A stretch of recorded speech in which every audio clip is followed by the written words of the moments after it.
மஜ்லிஸ்க்கு வந்திருக்கோம். இந்த திக்ர் மஜ்லிஸ் எல்லாருக்கும் அல்லாஹ் என்ன செய்யறதில்ல, தருவதில்லை. சில பேருக்கு தான் இந்த கலிமாவை கொடுப்போம். இந்த கலிமாவை எடுத்துட்டு வந்தவங்க யாரு? ஆதம் அலைஹிஸ்ஸலாம் காலத்துல இருந்து முஹம்மது ரசூலுல்லாஹி அவங்க காலம் வரையும் லா இலாஹ இல்லல்லாஹ் இருக்கு. அப்ப இந்த கலிமாவை கொண்டு வந்ததோடு இல்லாம எல்லாரும் இந்த கலிமாவை எடுத்துட்டு வந்தாங்க. கலிமான்னா என்னன்னு எல்லா நபிமார்களும் விளங்கியிருந்தாங்க. நாமளும் கலிமாவை கொண்டு வந்துருக்காங்க, அவங்க தந்துருக்கிறான்.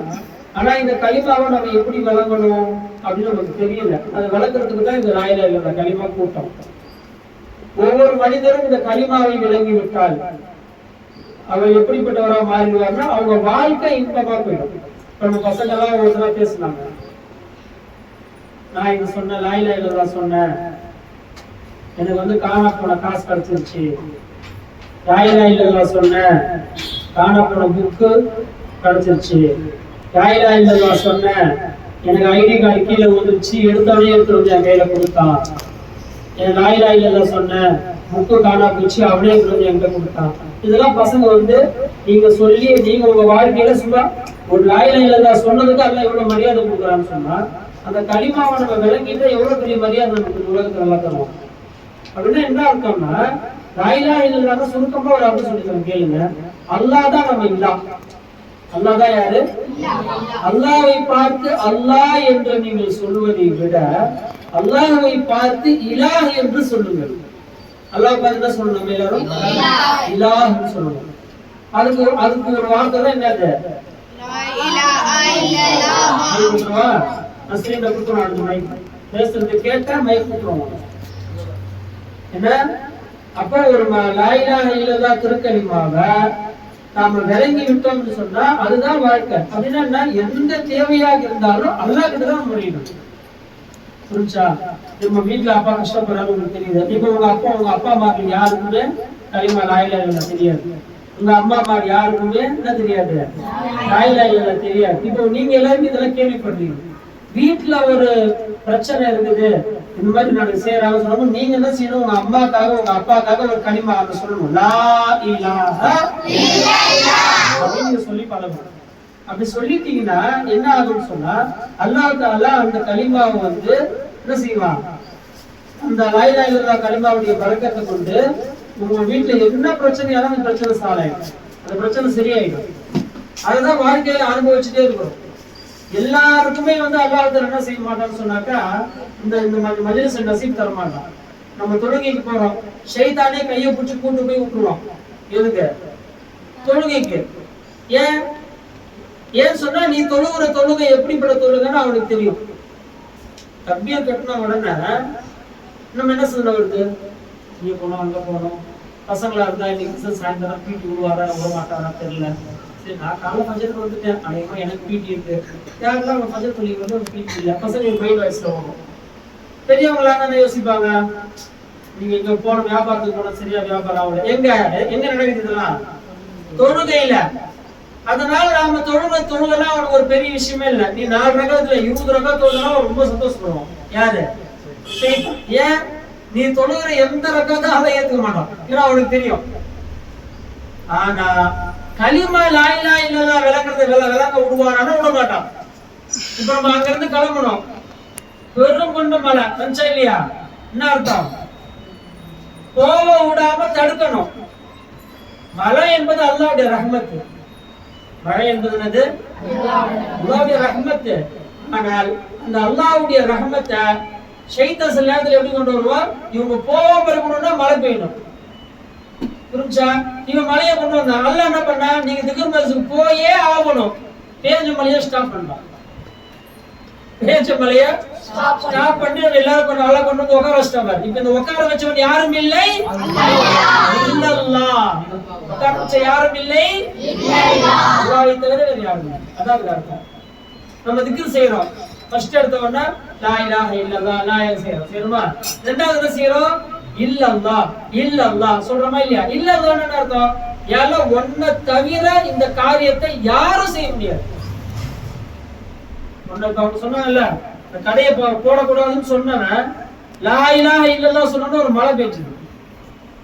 லா இலாஹ இல்லல்லாஹ் சொன்னாச்சு ஒரு மழை பெய்ஞ்ச உடனே கடை போட்டவங்க எழுந்து ஓட்டான். இந்த மழையில என்ன செய்ய முடியாது. அதாவது அவன் இப்படி கூட நினைச்சிருக்கலாம்ல, சரி கொஞ்ச நேரம் மழை பெய்யும் அப்புறம் போயிடும் அப்படின்னு சொல்லி அவனும் அங்கேயே உட்காந்துருக்கலாமா இல்லையா? அவனை உட்கார விடாம அவனை எழுப்பி ஓட வச்சு மழைய பேய வச்சு அவனை ஓட விட்டு இவங்களுக்கு அந்த வியாபாரத்தை அந்த இடத்தை கொடுத்தவன் யாரும் இல்லை, அல்லாஹ்வை தவிர யாரும். புரிஞ்சா? அப்ப இல்லல்லாஹ்னு அர்த்தம் அவன் தான்.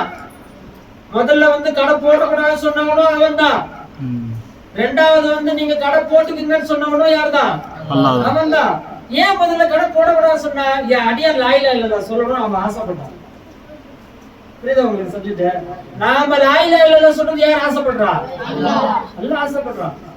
அதான் நம்ம என்ன செய்யணும்? லா இலாஹ இல்லல்லாஹ் நீ தான் இல்லாம இருக்கிற, நீ தான் தேவையை பூர்த்தி செய்ய முடியவனா இருக்கிற, எனவே நீ உன்கிட்ட ஒப்படைச்சிட்ட, நீ பாத்துக்கோ என்று நாம் சொல்லிவிட்டால் அல்லாஹ் செஞ்சுக்கிறான், அதை பொறுப்பேற்கிறான்.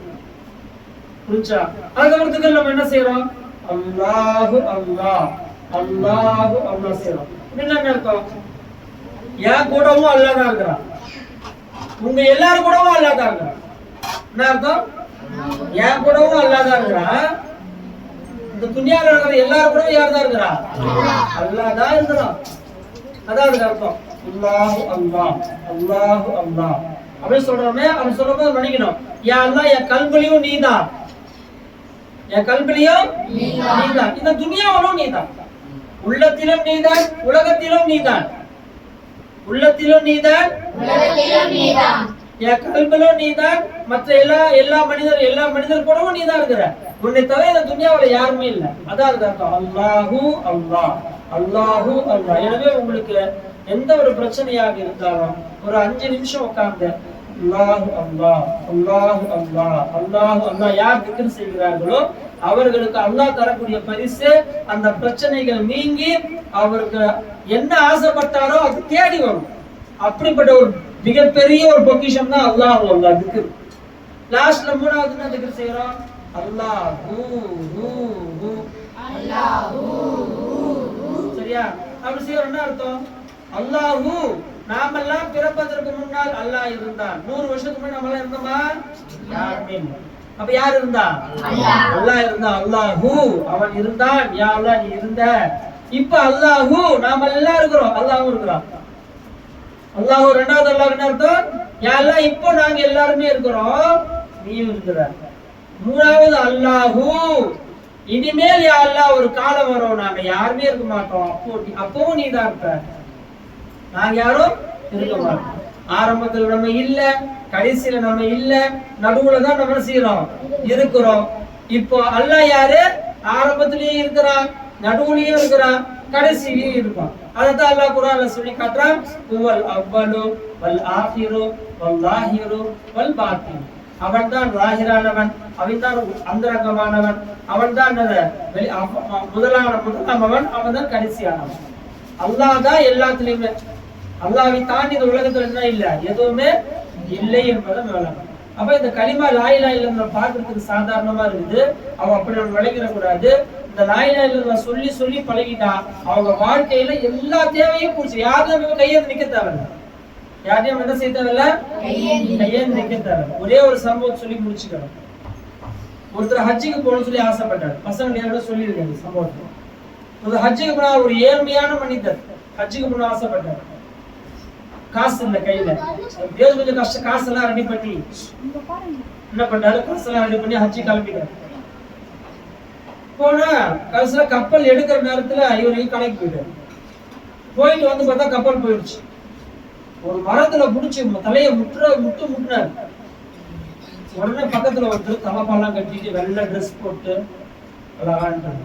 புரிஞ்சுது? இருக்கு அவசரப்படாது, ஏன் இந்த மாதிரி போட்டு?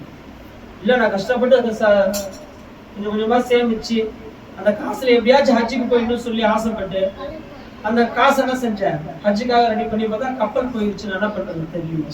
சரி பொண்ணா உனக்கு வேணும், ஹஜ்ஜுக்கு போகணும், அவ்வளவுதானே? ஆமா ஹஜ்ஜுக்கு போகணும், என் கையை பிடி. அவர் கையை பிடிச்சாரு. கண்ணை திறந்து பார்த்தா ஹஜ்ஜுல இருந்தார். கண்ணை திறந்து பார்த்தா எங்க இருக்காது? கப்பல் கூட வந்திருக்காது. கப்பல் ஏறத விட 6 மாசம் ஆயிருக்கும் அந்த காலத்துல. ஆனா என்ன செஞ்சிட்டாரு? பார்த்தா கண்ணு திறந்து பார்த்தா ஹஜ்ல இருக்காரு. காபத்துல முன்னாடி இருந்துருக்காரு. ஒரு பெரிய ஆச்சரியமா போச்சு. என்னடா இது? நீங்க யாருன்னு கேட்டாரு. அதெல்லாம் உனக்கு எதுக்கு? நீங்க போ, நான் பாத்துக்கிறேன். அதெல்லாம் உங்களுக்கு அப்ப சொன்னா, இல்ல நீ கண்டிப்பா சொல்லி ஆகணும். நான் தான் இப்ளீஸ். நான் தான் யாரு? இப்ளீஸ். இப்ளீஸா? நீ ஏன் மட்டும் காபத்துல விட்ட? ஆமா. ஏன் அந்த மாதிரி செஞ்ச? என் ஹஜ்ஜு போயிடுச்சேன்னு சொல்லி தலையில ஒரு முட்டுனல்ல, நீ ஒரே ஒரு முட்டு முட்டுனதுக்கு அல்ல 100 ஹஜ்ஜு எழுதிட்டான். நீ ஒரே ஒரு முட்டுடி முட்டுன, என்ன செஞ்ச? போயிடுச்சு, என்ன பண்றது தெரியலையான்னு ஒரு முட்டு முட்டின உடனே 100 ஹஜ்ஜால எழுதிட்டான். நீ இன்னொரு முட்டு முட்டினா 200 எழுதிடுவான். உன்னுடைய ஒரே ஒரு ஹஜ்ஜை தடுக்கிறதுக்கு தான் உனக்கு கடைக்கு போற மாதிரி ஒரு ஏற்பாடு பண்ணி உன்னை அனுப்பிச்சு விட்டேன். உனக்கு 100 ஹஜ்ஜு கிடைக்க எனக்கு தெரியாது இல்ல, 100 ஹஜ்ஜு கிடைக்க எனக்கு தெரியாது இல்ல. இப்ப அவன் என்ன பண்ண, 2வது முட்டு முட்டுக்குள்ள கை பிடிச்சு கொண்டு போய் இவனே விட்டான். இப்ளீஸ் எதுக்கு தேவையில்லாம 200 ஹஜ்ஜு? ஒரு ஹஜ்ஜோட போயிருக்கும்.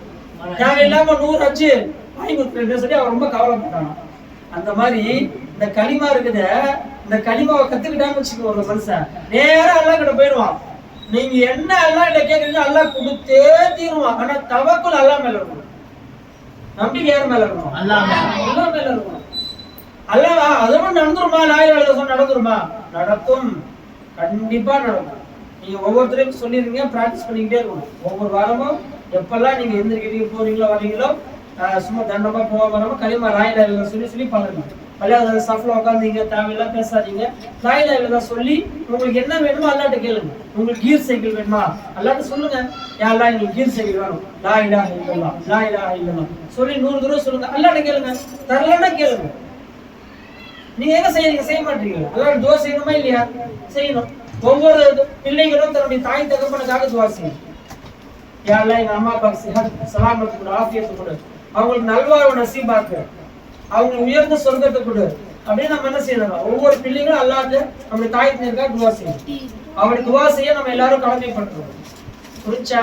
எனவே நாம எல்லாரும் என்ன செய்யணும்? இன்ஷா அல்லாஹ் கலிமா லா இலாஹ இல்லல்லாஹ் சொல்லி பழகணும். கலிமா 4 வகை. என்ன சொல்லுவாங்க? கலிமாவை சொல்லுவது,